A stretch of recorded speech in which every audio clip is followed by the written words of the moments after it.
બોલતા એટલે ભાઈ આ નહીં ટીએલબી ના ઓરિજિનલ મસાલા દ્યો ને આલ્યો ટીએલબી ના મસાલા.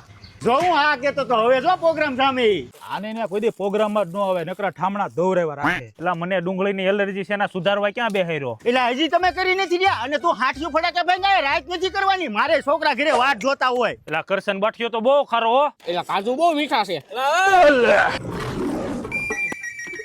એટલે તમે તો ધુવાડો કર્યો આંખું બળે છે લ્યો કેરોસીન નાખી દઉં. તમારો હગો પવન આવે છે કે ખાટલો બાટલો આડો રાખો હા ભાઈ આ લ્યો ને હવે. મારું નામ છે કરશન બાઠિયો મેં બનાવ્યો છે લસણનો ગાંઠિયો કરશન બાઠિયાએ બનાવેલું શાક એકવાર ખાવ એટલે આંગળી ચાટતા રહી જાવ બાકી શાકનો કારીગર એક નંબર હો. કારીગર તો એક નંબર એટલે શું મસાલો એક નંબર વાપરું છું ટીએલબી નો ઈ પાછો નેચરલ ખેતરથી ડાયરેક્ટ તમારા ઘર સુધી વાહ કરશન બાઠિયા વાહ. ટ્રાયલ માટે સેમ્પલ પણ ફ્રી માં મળી જાય. જો તમારે હોલસેલ અને રિટેલ માં ટીએલબી ના મસાલા મગાવવા હોય તો ડિસ્પ્લે ઉપર નંબર અને એડ્રેસ આપેલું છે.